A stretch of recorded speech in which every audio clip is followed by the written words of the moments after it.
Hello guys, कैसे हो आप सब लोग। उम्मीद करता हूँ कि आप सब लोग ठीक होंगे। मेरा नाम है विशाल पवार और फिर से एक बार स्वागत है आपका मेरे यूट्यूब चैनल में जिसका नाम है डॉक्टर डायरीज बाय विशाल।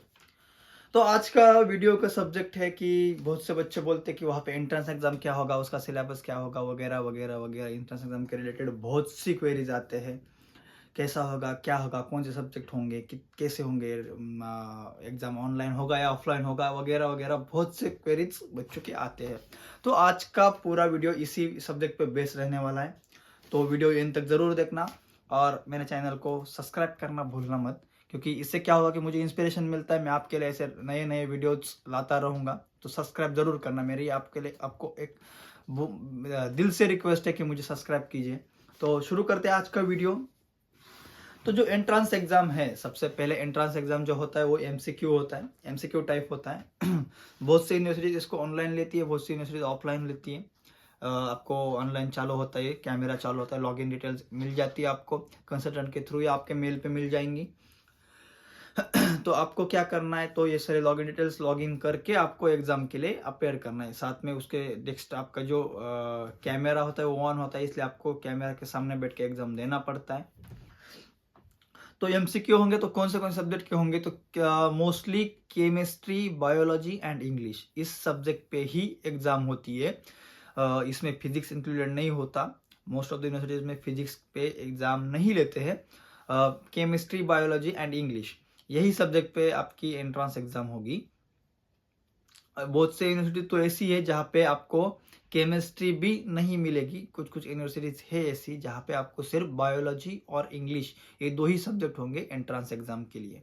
तो तो ये सिलेबस कहाँ से आएगा, तो आपका 11th-12th के बेस पे बायोलॉजी एंड केमिस्ट्री का सिलेबस होगा। इंग्लिश बेसिक ग्रामर के लिए होगा। तो इस उसी से आप पढ़ सकते हो। Number of questions varies upon the universities. And उसके बाद अगर इसके बारे में ज़्यादा बोला जाए तो अगर अभी क्या है कि बहुत सी यूनिवर्सिटीज़ ऐसी है जहाँ पे आप आसानी से पास हो जाते हैं। बहुत सी यूनिवर्सिटीज़ ऐसी है जहाँ पे आपको तगड़ी कंपटीशन होती है, क्योंकि क्या हो रहा है अभी पिछले 1-2 साल से बच्चे ज़्यादा प्रिपेयर कर रहे हैं अब्रॉड आना। इसी की वजह से, वो अब्रॉड आने की वजह से क्या हो रहा है कि जितने ज़्यादा बच्चे बढ़ेंगे, क्योंकि सीट लिमिटेड यहाँ पे भी है, हर यूनिवर्सिटी के लिए जितनी ही सीट है तो उनको उतने ही बच्चे लेने हैं। तो क्या कर रही है, उतने ही कंपटीशन बढ़ने की वजह से वहाँ पे बच्चे फेल हो रहे हैं। तो ये भी एक कुछ बातें हैं। उसके बाद अगर ऐसी कौन सी यूनिवर्सिटीज है, तो कजान की सबसे टफ एग्जाम होती है। कजान मतलब सबसे स्टार्टिंग से अगर कौन सी यूनिवर्सिटी बच्चों को एंट्रेंस एग्जाम में फेल कर रही है तो वो कजान है। बाकी 99% यूनिवर्सिटीज में आप फेल नहीं होते एंट्रेंस एग्जाम में, लेकिन कजान में आप फेल होते हैं। पिछले साल उनकी ऑफलाइन एग्जाम भी हुई थी दिल्ली में, ऑफलाइन उनकी एंट्रेंस एग्जाम हुई थी। तो इनका जो एंट्रेंस एग्जाम अगर आप निकाल भी लो तो उनका स्टडी जो है, स्टडी का जो उनका सिलेबस वगैरह है वो भी टफ है। उनको आपको फर्स्ट ईयर में ही आपको बहुत टफ जाएगा वहाँ पे पढ़ना। तो वहाँ पे कदम एक स्ट्रिक्ट यूनिवर्सिटी है। तो उसके बाद आप बताया जाए तो क्या है कि उरल वगैरह में भी बच्चे फेल हो रहे हैं। पिछले साल भी बच्चे वहाँ पे उराल जो यूनिवर्सिटी है, ओरियल नहीं उराल, वहाँ पे बच्चे फेल हो चुके हैं।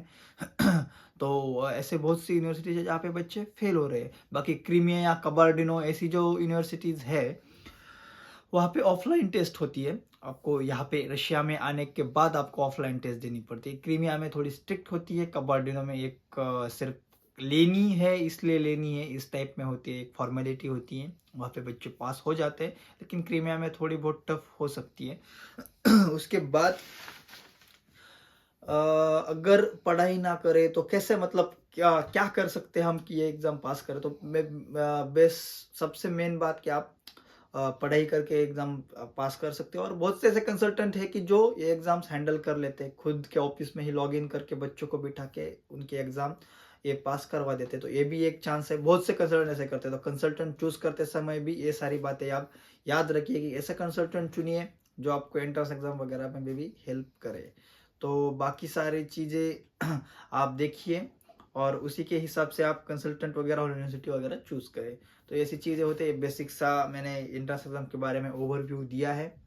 बाकी इसमें कोई टफ वगैरह कुछ नहीं होता, बस जितनी ज़्यादा स्टूडेंट्स मतलब होंगे उतने ज़्यादा आपको फेल करने के चांसेस रहते हैं।